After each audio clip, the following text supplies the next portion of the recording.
yesterday we told you that the White House was considering a compromise for the issue of birth control. Now, what they had done in their health care proposal was to say, hey, listen, if you're going to provide health care for your employees, contraception has to be a part of that at no cost. Now, that's an incredibly popular position throughout the country. But they said, we get it if you're a church, you're a religious organization, we're going to exempt you because we don't want to make you do something that's against your conscience. But if you run not the church itself, but a hospital or a school that happens to be religious, like a Catholic hospital, we got to have the rule apply to you because everybody working at the hospital is not Catholic.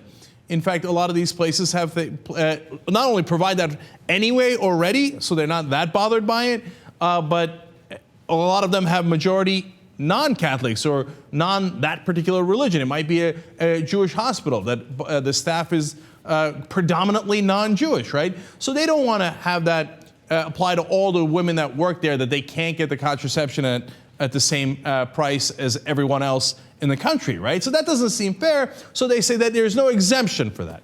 Now, it's an incredibly popular position, and this is supposed to hurt President Obama with Catholics. That's what Catholic leadership is claiming. That's what the Republicans are claiming. But in reality, there's a poll that says it's even more popular among Catholics than it is in the general population. 58% of Catholics totally agree with this position. So President Obama, of course, decided to backpedal away from the position yesterday. And we showed you Axelrod saying, we're considering a compromise. I said, oh, here we go, right?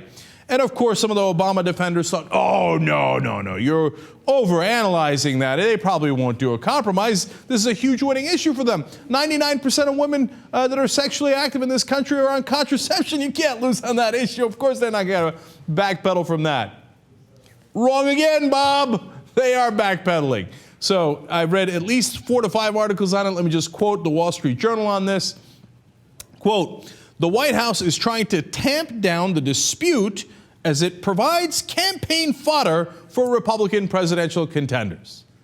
How many times have you seen that before with Obama? It's exactly what we told you yesterday. Oh my God, it's fodder for the Republicans to attack us. Oh no, I don't want them to have fodder. But wait a minute, it's also fodder for you. They're on the losing end of that issue. But they don't know. Apparently, like, the idea of playing offense confounds them. They're like, what? Playing offense? No, we just play defense. Oh my God, they attacked us. Okay, put up your arms. Don't let them hit you too much. Okay, continuing.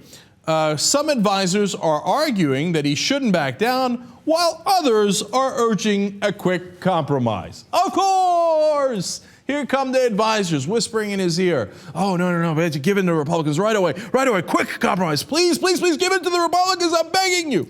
Now, to President Obama's credit, one of the articles in the New York Times explained that when this decision was originally being made, it was split.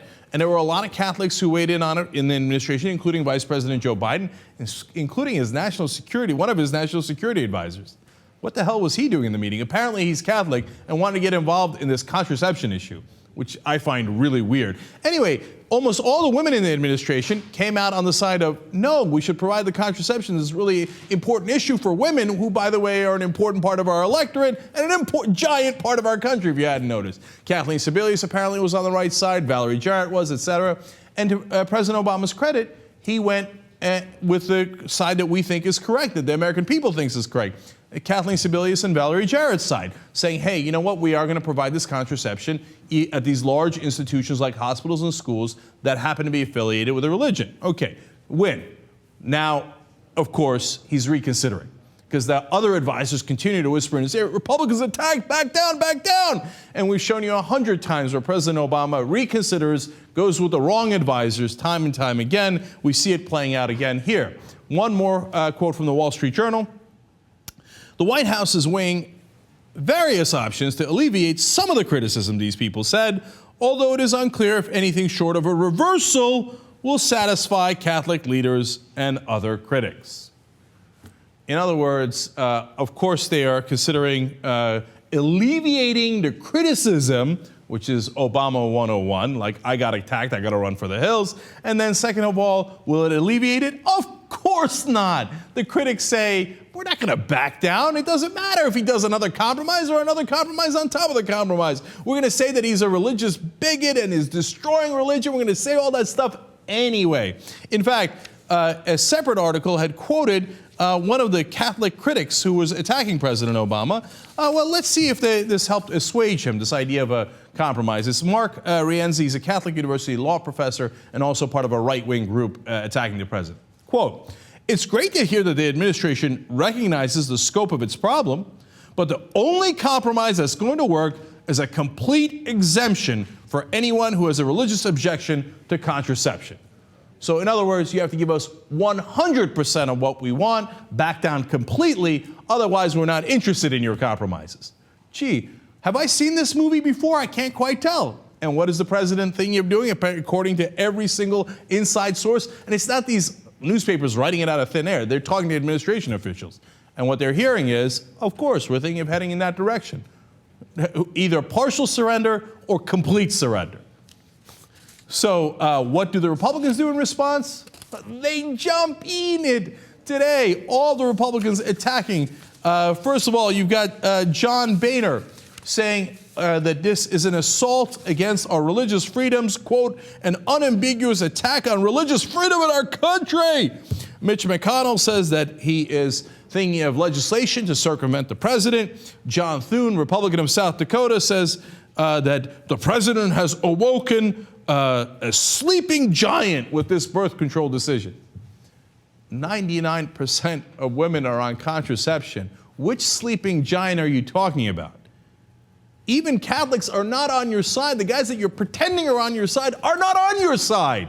We saw the poll numbers. It's 58% of Catholics saying this is the correct decision.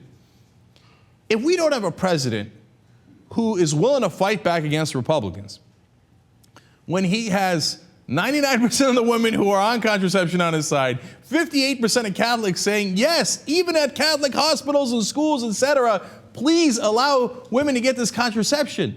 And he can't even fight back on that? And now you see the sharks are in the water. Why are they in the water? Because they smell blood. They smell compromise. They smell caving in and surrendering as usual.